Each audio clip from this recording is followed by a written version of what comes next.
Eu queria ir com vocês lá na primeira carta aos Coríntios, no capítulo 1, a partir do verso 18.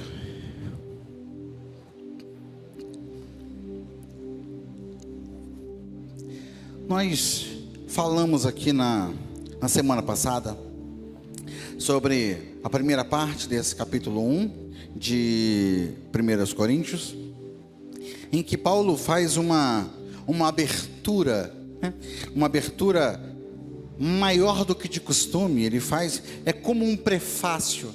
Paulo está sinalizando do que ele vai tratar sobre a carta, durante a carta, em meio ao que ele está falando aqui para a igreja de Corinto.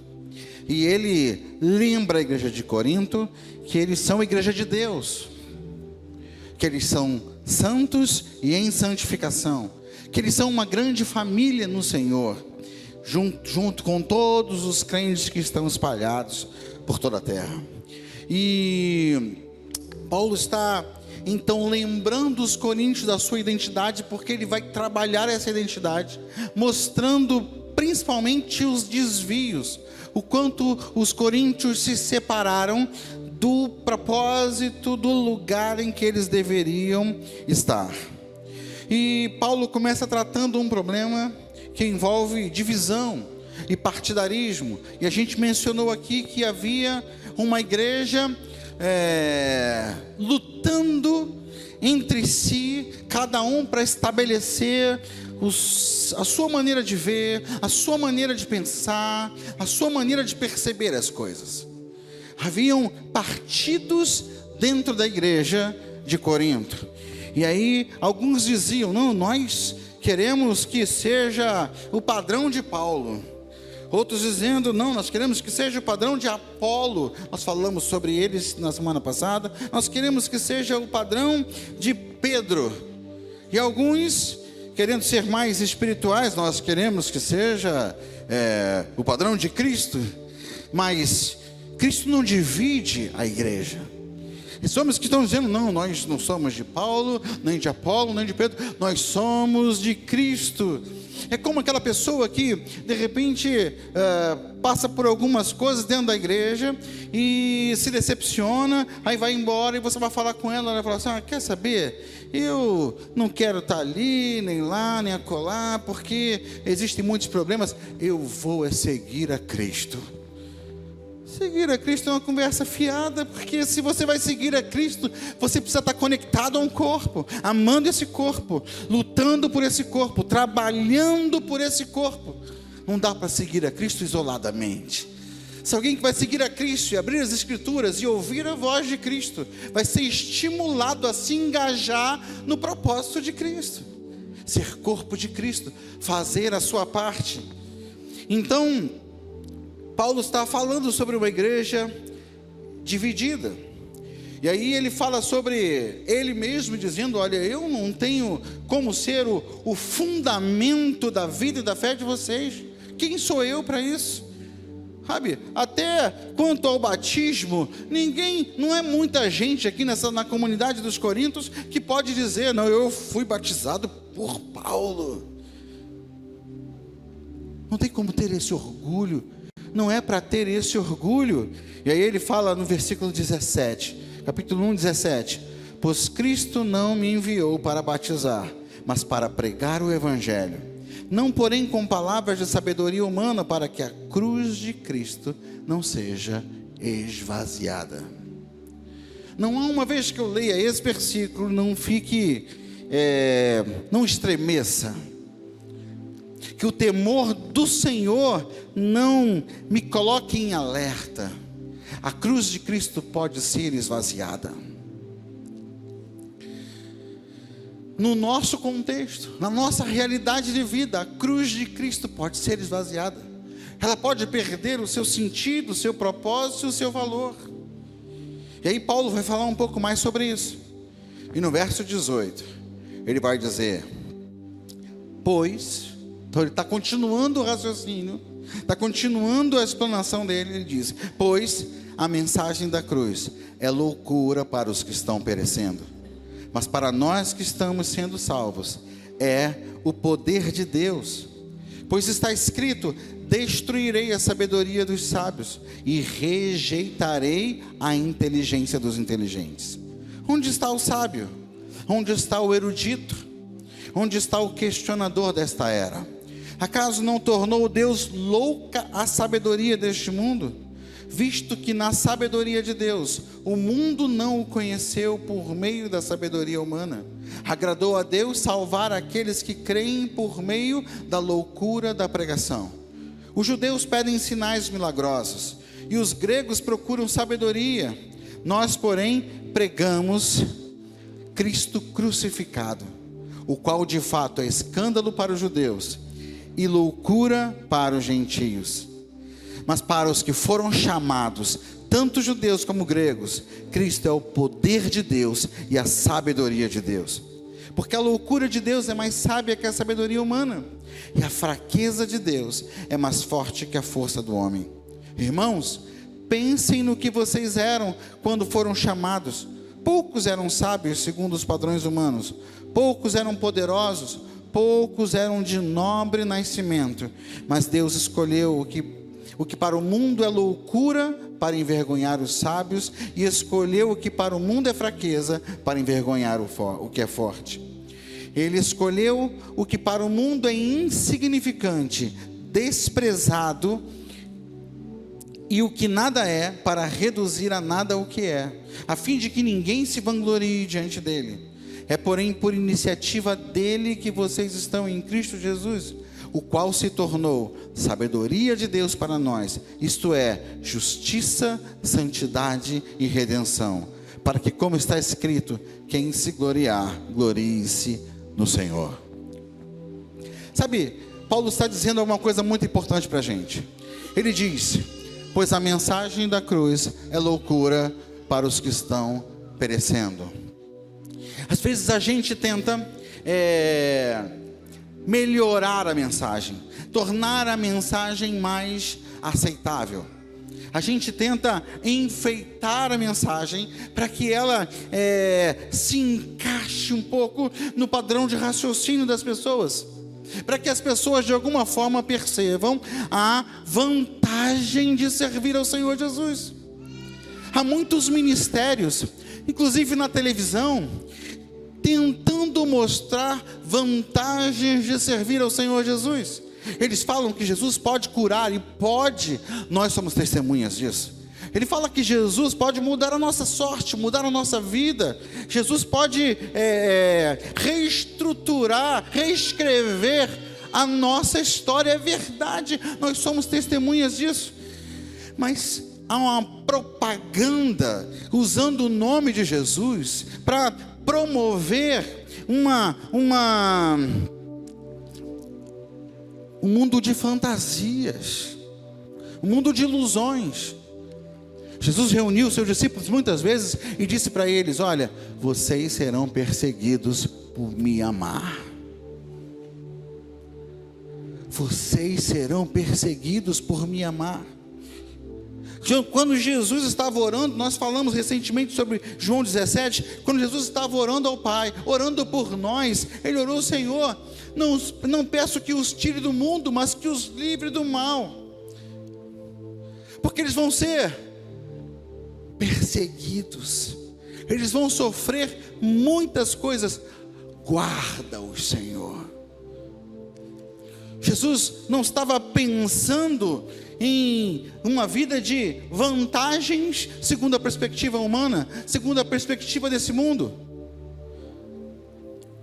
mas Ele nos fez entender que a nossa vantagem em relação a todas as outras pessoas é que temos uma esperança. Aleluia! Nós temos uma esperança. O sofrimento, seja qual for, seja de que tamanho for, de que intensidade for, não define a nossa história. O teu sofrimento, seja ele qual for, não define a tua história, porque você é alguém que tem esperança, porque você tem uma promessa de vida eterna no Senhor. Sabe, então nós não estamos aqui para fazer uma propaganda leviana de Jesus Cristo, dizendo que Ele vai solucionar todos os seus problemas. Paulo está dizendo para a gente aqui, olha, não tem jeito, a mensagem que vocês pregam, tornam vocês loucos, é uma insanidade. A mensagem que vocês pregam não é uma mensagem comercial, não é uma mensagem que você pode colocar num outdoor e atrair as pessoas, porque ela por si só vai ser boa, atrativa, as multidões vão vir correndo. A sua mensagem, em princípio, não parece uma mensagem de vitória. Você está falando de alguém cujo triunfo está em padecer na cruz do Calvário. Você fala que a sua vitória vem da morte de alguém. Paulo está falando assim, olha, não tentem enfeitar essa mensagem, não tentem melhorar essa mensagem, não tentem mudar ela, não acrescentem nada a ela, é a mensagem simples. Mantenham ela pura, não tenham medo de parecerem estranhos, vocês vão parecer, vocês vão ser vistos como pessoas estranhas, não tenham medo disso. Paulo fala aos romanos, eu não me envergonho do Evangelho. Por que alguém se envergonharia do Evangelho? Porque o Evangelho prega alguma coisa que na lógica humana parece não ter sentido nenhum. Mas por que Paulo não se envergonha do Evangelho? Ele disse, porque o Evangelho é o poder de Deus para a salvação. É o poder de Deus para a salvação. Ele está dizendo assim, olha, a mensagem da cruz é loucura para os que estão perecendo, para aqueles que não conseguem ver pelo discernimento que o Espírito dá, pela sabedoria que o Espírito dá. Quem não olha espiritualmente vai ver a mensagem da cruz como uma loucura, um devaneio, mas para vocês não, para vocês é poder de Deus, porque é por essa mensagem que nós estamos sendo salvos. Sabe, muitas vezes a gente tem os nossos jovens intimidados em contextos como faculdade, num contexto em que se despeja tanto saber, né? Há tanta sabedoria, tanta ciência, tantas faculdades, tanto conhecimento sendo trocado, tantos doutores, tantos cientistas, tantos sábios, eloquentes, espalhando sua própria visão de mundo, a sua própria percepção das coisas. Às vezes a gente fica intimidado, porque o que a gente tem para dar? Fé. A gente fica intimidado diante dessas coisas, mas Deus não quer que você fique intimidado. Olha o que Paulo vai dizer no versículo 19: pois está escrito, destruirei a sabedoria dos sábios e rejeitarei a inteligência dos inteligentes. Sabe o que Deus fez lá na cruz do Calvário? Estabeleceu a cruz como o ato mais sábio que já houve na história da humanidade, e encerrou toda a sabedoria humana como algo inútil e sem valor. Aquilo que Ele deu para nós como sabedoria, em si não é inútil, mas qualquer sabedoria que me torne cheio de mim mesmo deve ser desprezada. No versículo 20 ele diz: onde está o sábio? Onde está o erudito? A palavra no original para erudito, gramateus, é usada normalmente para falar dos escribas. Talvez na sua versão esteja escrito escriba. Então Paulo está dizendo, num contexto helenista, num contexto grego, num contexto gentio, Paulo está dizendo: onde está o sábio?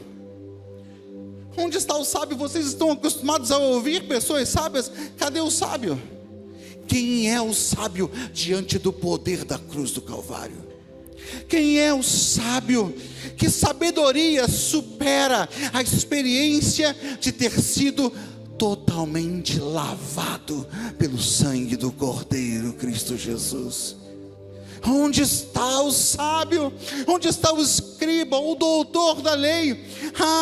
Os doutores da lei rejeitaram Cristo. Os doutores da lei, com todo o conhecimento que tinham das Escrituras, estavam com os olhos fechados, apoiados na sua própria sabedoria. Olharam para o Deus encarnado e decidiram que a sua opinião era mais sábia, era melhor. Deus destruiu essa sabedoria que vem de raciocínio humano, de lógica humana. Onde está o escriba? Onde está o questionador dessa era? Acaso não tornou Deus louca a sabedoria desse mundo? Se você de alguma forma fica intimidado por alguém lá de fora que parece ter mais argumentos que você, olha, ele tem argumentos, mas você tem rios de vida fluindo do seu interior. Ele tem argumentos, mas você tem verdade e vida.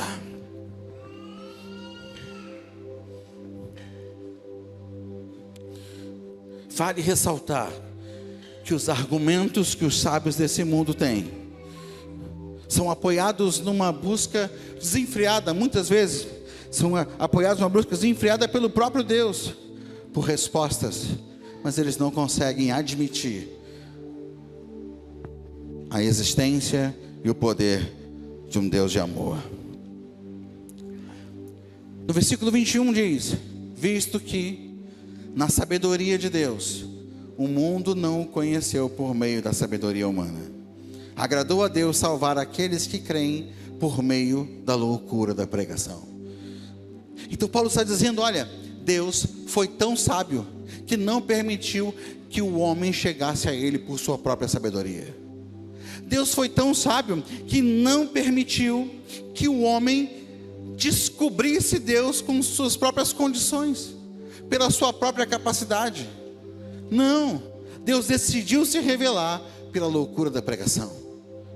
Sabe, às vezes a gente quer ganhar alguém para Jesus, aí traz para o futebol. Aí depois que ele chegou no futebol, veio uma vez, 2 vezes, 3 vezes, aí você fala assim: então, agora eu vou te levar para a célula, você topa? Aí leva para a célula. Aí de repente o camarada está lá na célula, está ouvindo sobre o que na célula? Purê de batata.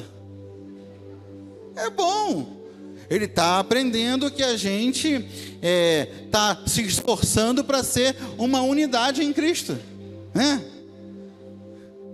E aí o cara de repente gosta do ambiente, das pessoas, vai ficando.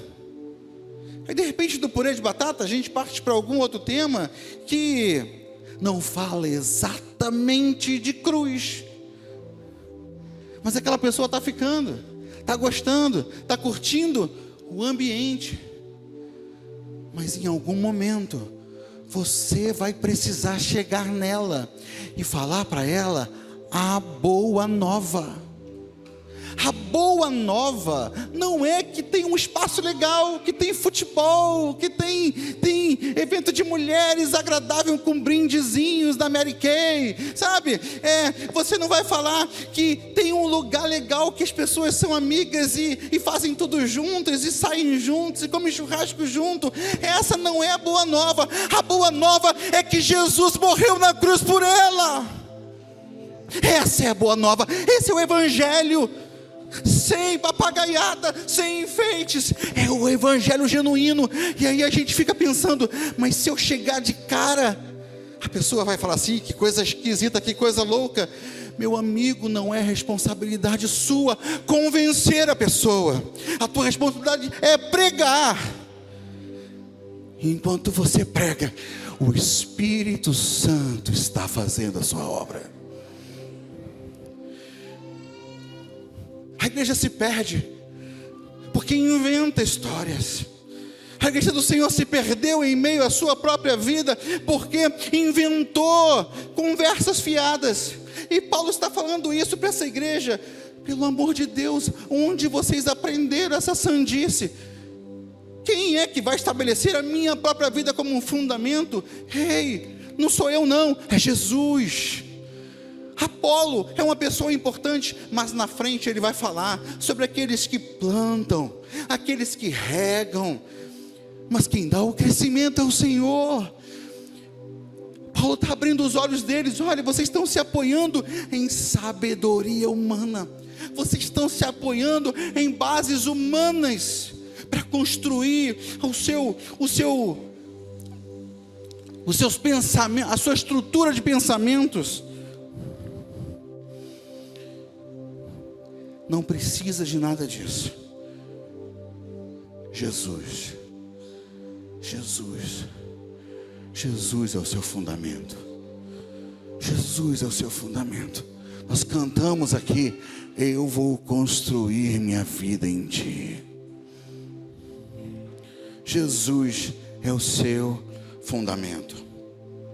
No versículo 22 ele diz: os judeus pedem sinais milagrosos e os gregos procuram sabedoria. Nós, porém, pregamos Cristo crucificado, o qual de fato é escândalo para os judeus e loucura para os gentios. Eu estava lendo um comentário e foi muito interessante.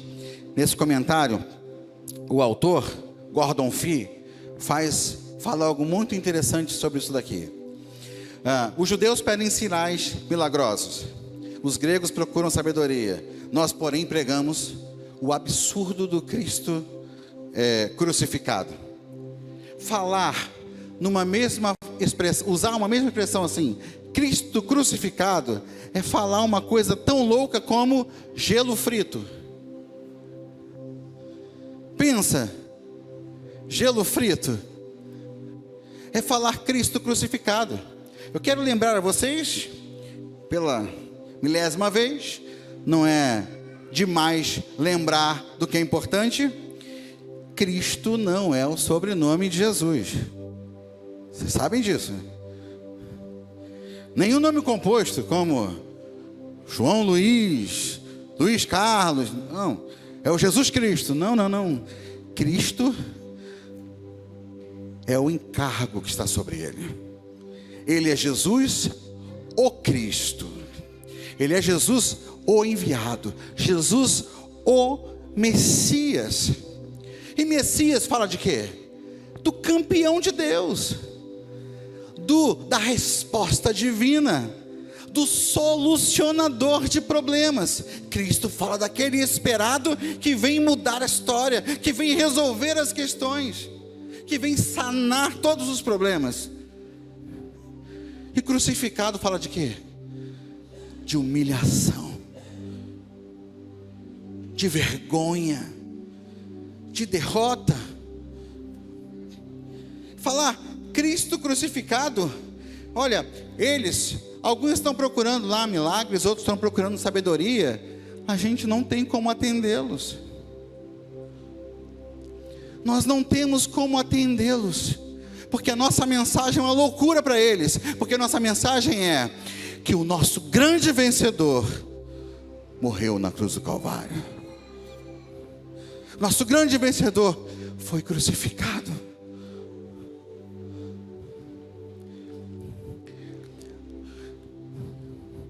Moisés é uma referência de sucesso para os judeus.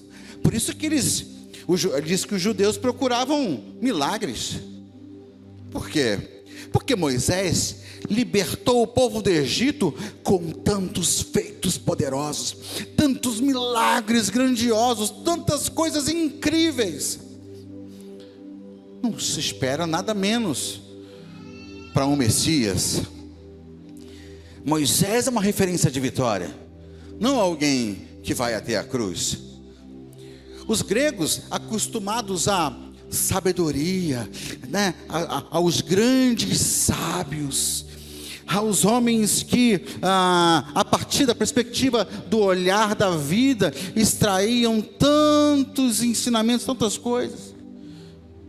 E aí os gregos estão querendo ver a sabedoria dessa história, mas não há sabedoria em alguém que foi silenciado. Humanamente falando, não há sabedoria em alguém que foi silenciado. O que eu posso esperar desse alguém? Ele passou.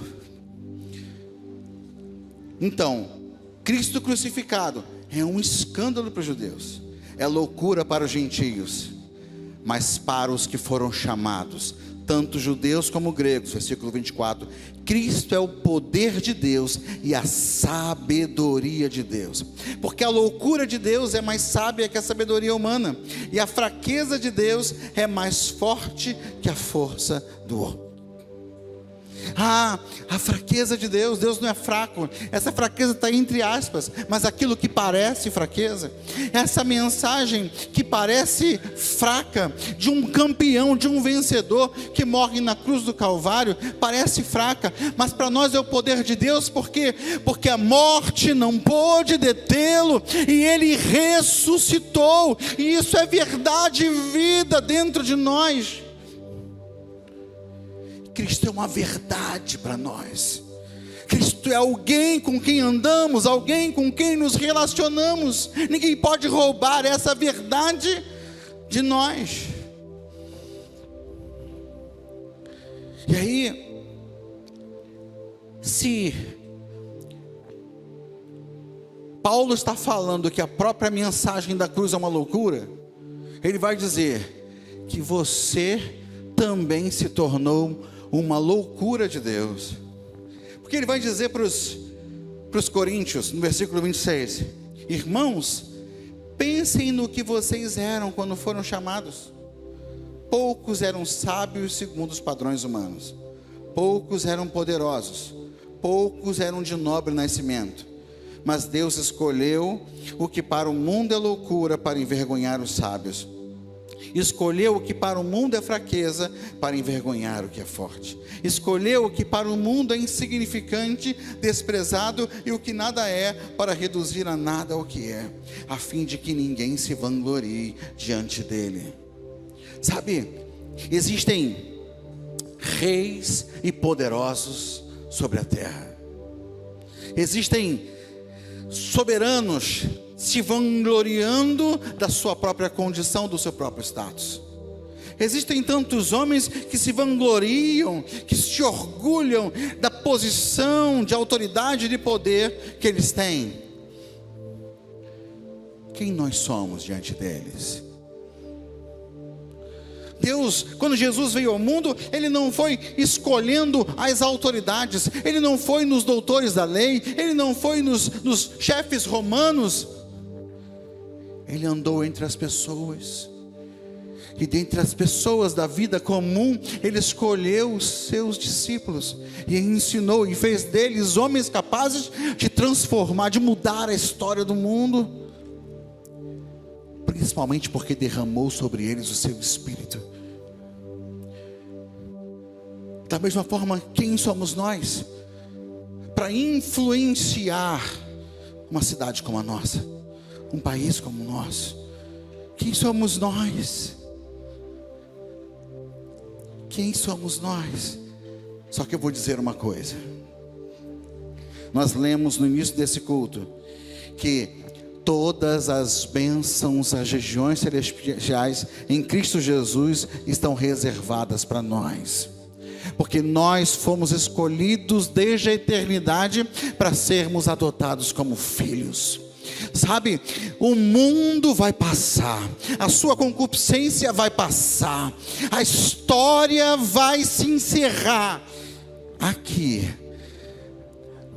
mas um dia todos os governantes da terra, todos os poderosos da terra vão se curvar diante do nosso crucificado Jesus, que ressuscitou em glória, e vão se ajoelhar diante dele e reconhecer com seus próprios lábios: só Jesus é o Senhor.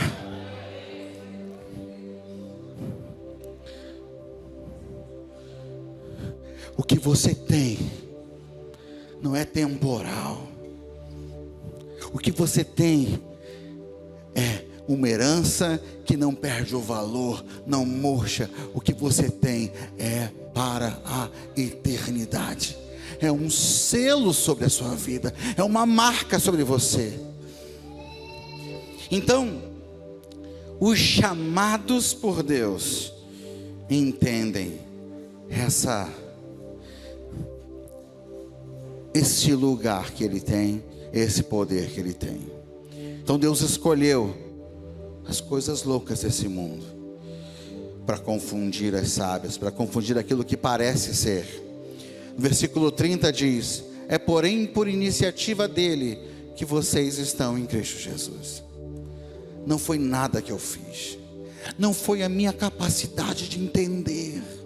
Há algumas pessoas que falam assim: não, vou contar o testemunho, e falam assim: não, na verdade eu sempre fui temente a Deus. Não tem isso? O cara se converteu aí, de repente já um tanto velho, aí vai falar assim: não, mas eu sempre fui temente a Deus, eu sempre tive antenado com as coisas de Deus. Meu amigo, todos nós estávamos mortos em pecados e delitos.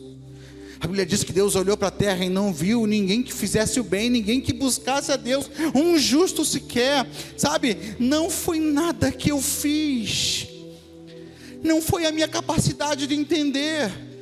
Eu cresci dentro da igreja, pequenininho, era levado para a escola dominical, aprendi a cantar as musiquinhas de que eu era um soldado de Cristo.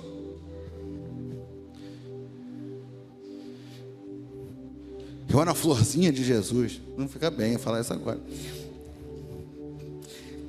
Aprendi a cantar essas canções, aprendi histórias da Bíblia, aprendi sobre Davi, Golias, aprendi tantas coisas quando eu era criança, cresci nesse contexto. E aí, vamos dizer que eu fui concluindo, fui percebendo que isso é verdade.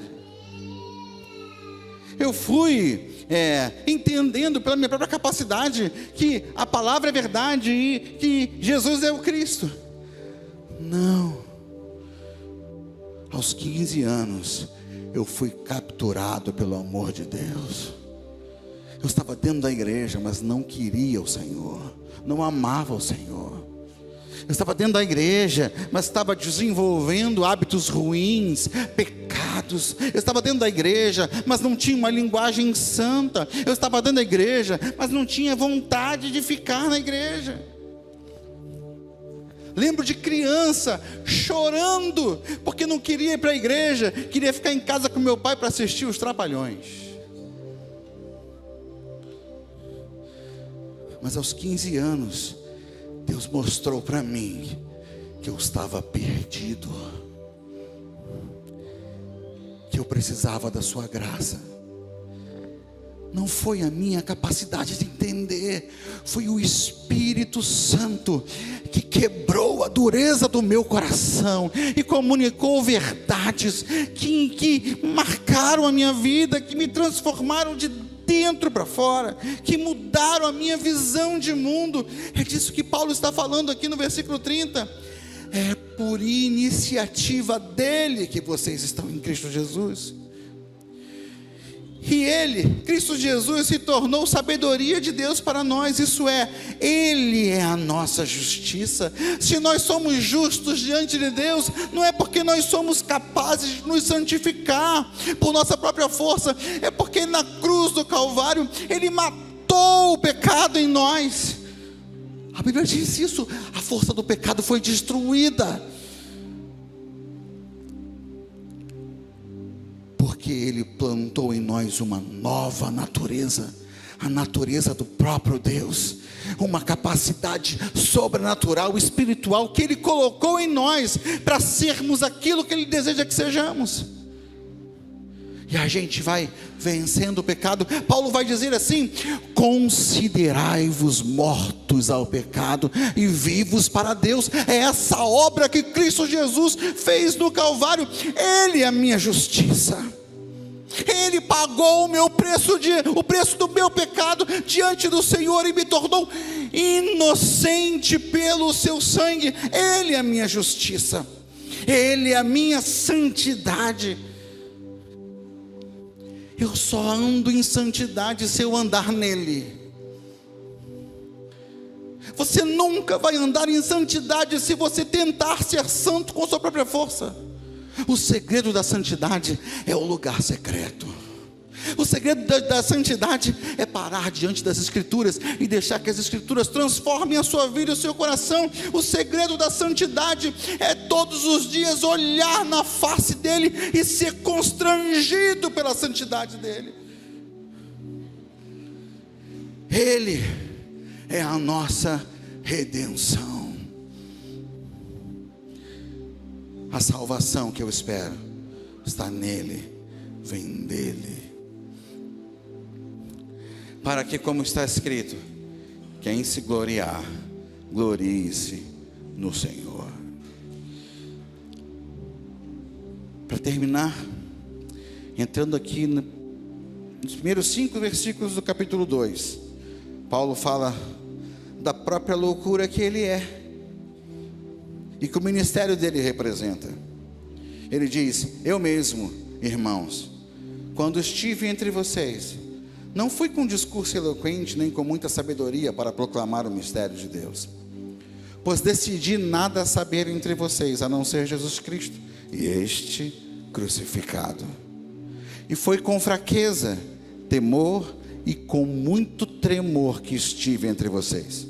Minha mensagem e minha pregação não consistiram em palavras persuasivas de sabedoria, mas em demonstração do poder do Espírito, para que a fé que vocês têm não se baseasse na sabedoria humana, mas no poder de Deus. Paulo está dizendo: olha, eu não posso ser o fundamento da vida de vocês, porque quando eu estive entre vocês, eu estive em fraqueza, em temor e em tremor, porque sou homem, sou frágil, sou falho. Então, eu não estive diante de vocês exibindo eloquência, sabedoria, conhecimento. Eu não me ocupei de falar nada além de Cristo Jesus. Eu não me ocupei de pregar nenhuma outra mensagem a não ser Cristo Jesus. Essa é a nossa mensagem, essa é a nossa pregação. Nessa noite, meu querido, eu quero dizer para você que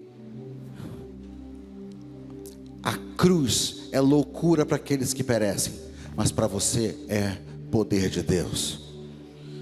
Apoie-se nisso e não se abale. Não se abale. Se você está sofrendo, se você está passando por dificuldades, que isso não seja motivo de você se afastar do corpo de Cristo, sair da presença do Senhor, porque Jesus não mentiu para você. Ele não disse que daria para você tudo o que você deseja, mas Ele quer que você esteja firmado na verdade de que a cruz mudou a sua vida, mudou a sua história. Não fique desanimado, não fique desanimado, seja que situação você esteja passando, não fique desanimado, não há razão para você desanimar. Paulo fala assim, que a nossa leve e momentânea tribulação não pode ser comparada com a glória que há de ser revelada. Ele vai dizer que a palavra vai dizer que nós não atentamos nas coisas temporais, mas nas que são eternas. A verdade é que a cruz representa a sua redenção. Jesus é o oxigênio da sua vida. Jesus é o que deve te manter de pé. Jesus é o que deve sustentar a sua alegria. Jesus é o que alimenta a tua paz. Jesus é a força da sua vida. A cruz representa que você passou da morte para a vida. Cruz significa que você é uma nova criatura em Cristo Jesus. Essa é uma verdade inabalável. Essa é uma verdade que ninguém pode roubar de você. Passa o céu, passa a terra, muda as estações, muda o cenário. Isso deve ser inabalável no seu coração. E quando você estiver onde você for, entre os seus parentes, entre os seus vizinhos, entre os seus amigos de trabalho, entre os seus amigos na faculdade, na escola, quando te perguntarem qual é a sua religião, ou no que você crê, não chama ele só para o futebol, não. Não chama ele só para ir para a célula, não. Chama sim, mas não chama só, não. Abra a sua boca e diz: eu creio no Cristo crucificado. Eu creio no Cristo que deu sua vida por mim. Eu creio no sangue que lava os meus pecados. Eu creio no Cristo que Deus deu por amor de mim, que Deus deu um sacrifício em meu lugar. Amém, querido? Vamos ficar de pé. Quantas vezes você está abatido porque ainda não teve respostas a algumas orações? Talvez você chegue aqui abatido e angustiado porque está te faltando alguma coisa, ou alguma coisa está trazendo tristeza e angústia ao seu coração. Meu querido, a sua tristeza é genuína, Deus a reconhece. As suas lágrimas são colhidas por Ele. Ele é o seu pastor, Ele está cuidando de você. Mas a sua vida não se baseia